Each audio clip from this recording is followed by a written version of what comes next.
Oi, turma, tudo bem? Vamos dar continuidade hoje, então, falando sobre os costumes indígenas, tá? Hoje a gente vai estar finalizando sobre esse assunto, tá bom? Então vamos lá. No Brasil, atualmente, existe 240 povos indígenas, tá? Cada povo indígena tem hábitos e tradições específicos. Mas, mesmo eles tendo as suas diferenças, eles também têm algumas coisas semelhantes. Vamos aprender um pouquinho sobre o que é que esses povos têm em comum, né? Mesmo que cada um faça do seu jeito, são coisas que todos eles praticam. Então, a primeira, pintura corporal. A arte da pintura corporal é muito importante para os povos indígenas, pois simboliza o papel que os indivíduos ocupam dentro da sua comunidade. Então, gente, a pintura no corpo, né? No rosto, nos braços, nas pernas, na barriga, nas costas. Cada tipo de pintura tem o seu significado. E eles usam isso muito em rituais, tá? Em diversos momentos. Depende do que está acontecendo naquele momento ali na aldeia, naquela tribo. Eles vão estar utilizando um tipo de pintura. Em quais momentos eles usam as pinturas nos corpos? Para estar se enfeitando, né? Então vamos lá. Eles usam essas pinturas em ocasiões como casamento, que é uma comemoração. Morte é um sinal de luto, né? Um sinal de respeito àquele que partiu. Adoecimento, então eles também é uma forma deles pedir para os deuses deles, é uma forma de crença de para poder curar aquela pessoa, tá? A passagem para a vida adulta, então tem uma certa um certo momento que o menino e a menina não é mais considerado criança. Então é feito um ritual, tem um trabalho, inclusive essas pinturas que vão a partir daquele momento mostrar que aquele menino, né, faz parte agora vai ter uma vida adulta. O que significa isso? Lembra que na aula passada eu falei que as crianças têm o costume de aprender com os pais, né? Então os meninos acompanham os pais na pesca, na caça, e as meninas fazem as coisas com as mães, então tá na agricultura, no artesanato, no cuidado com, no geral ali da aldeia, né? Cada um tem o seu papel. Então, a partir daquele momento, aquele menino ele não vai estar só aprendendo com seus pais. Ele já vai poder ensinar aos menores, né? Mesmo ele não tendo filho, nada, ele vai poder ensinar as outras crianças, tá bom? Então, aqui temos uma imagem do indígena de etnia Calápalo fazendo pintura corporal para um ritual na aldeia Aiá, no Parque Indígena do Xingu, tá?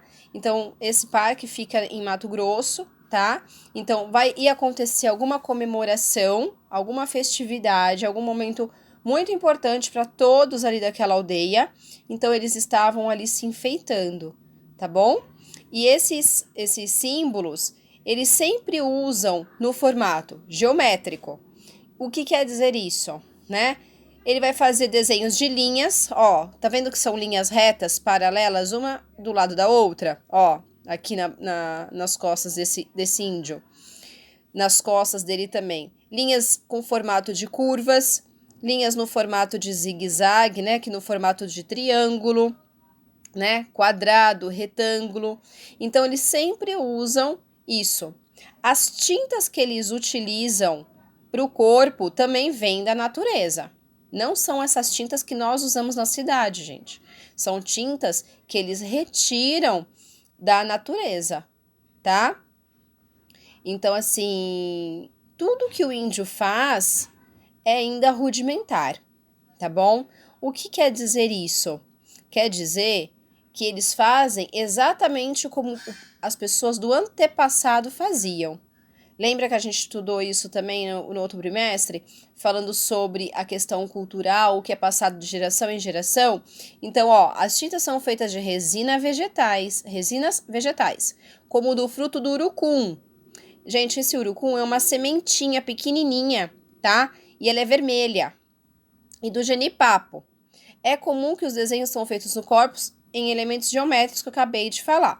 Então, assim, ó lá, eles usam o óleo das plantas, dos vegetais, e retiram, né? Igual esse urucum, ele é vermelhinho, né? Então, ele vai estar tirando ali, na hora que ele vai amassar, ele vai quebrar aquela sementinha e vai conseguir extrair a cor daquela semente. A mesma coisa o genipapo, né?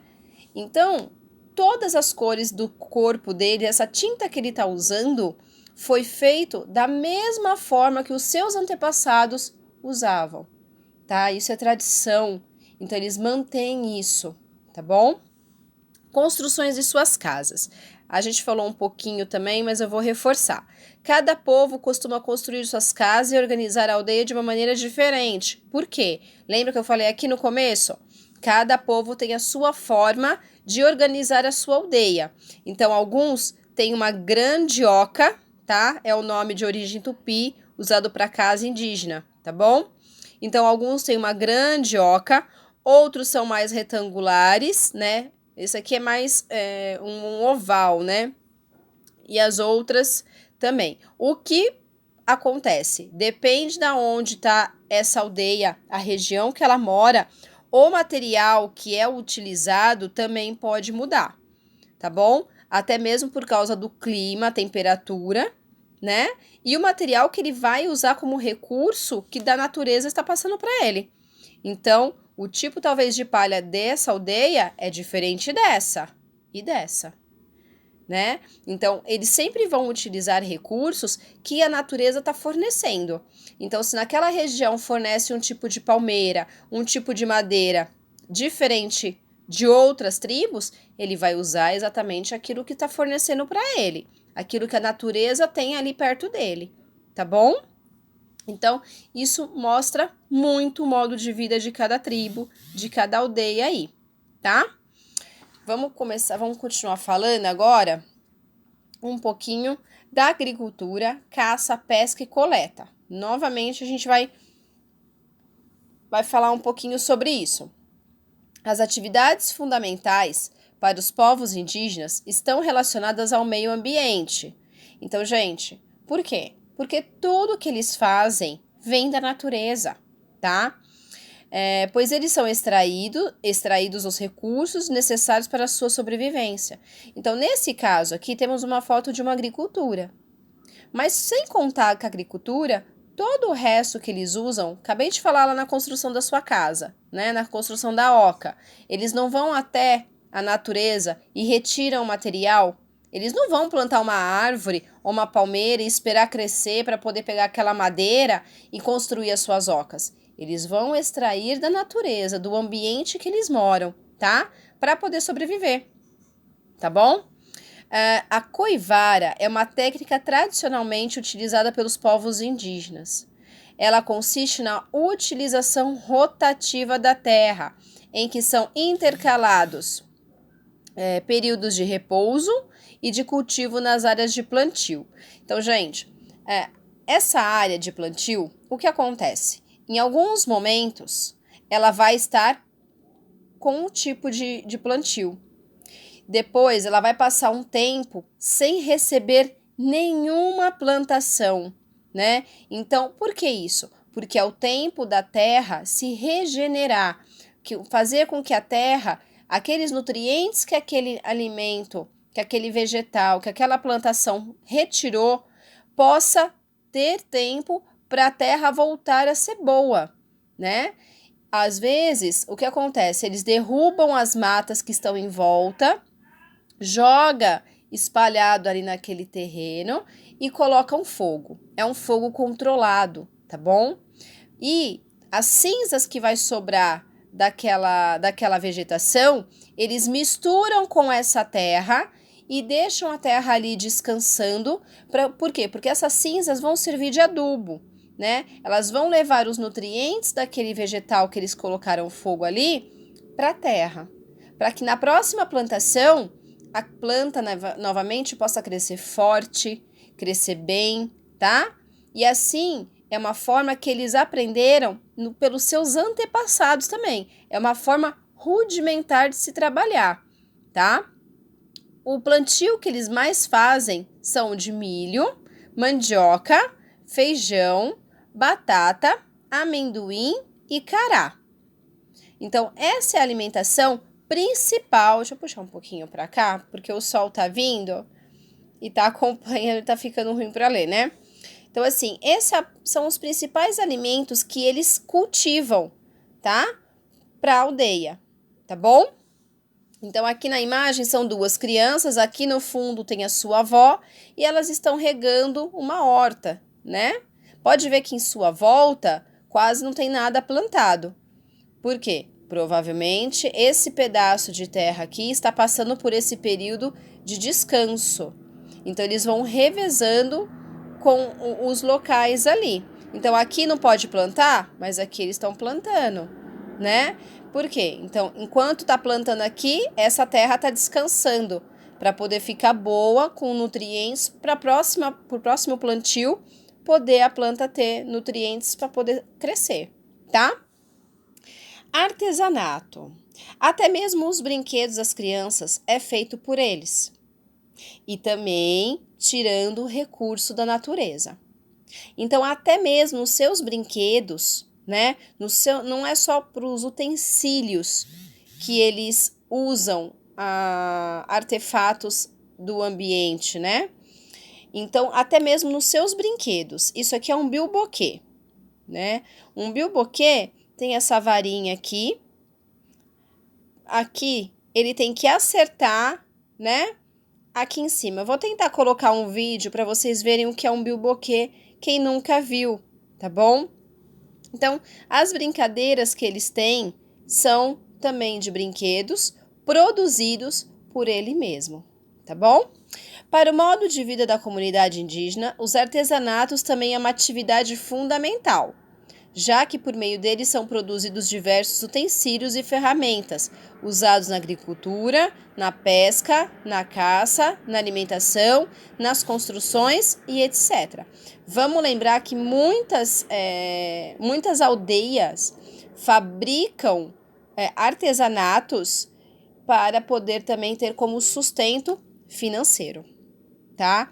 Então, eles fabricam os artefatos para ser utilizado na aldeia, mas algumas mulheres fabricam e depois fazem venda desses artefatos, porque é uma forma dessas aldeias também terem o seu modo de vida e trazer recursos financeiros, tá? Não é porque eles estão lá na aldeia que eles não têm as coisas. Gente, essas crianças estão usando roupas, né? Aquela senhora tá usando roupa. Como é que eles compraram isso?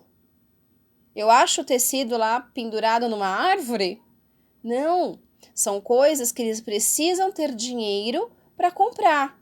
Olha, gente, isso aqui, eles não fabricaram. Esses dois regadores são de plástico. Então, eles necessitam também de recursos financeiros para poder, hoje em dia, facilitar.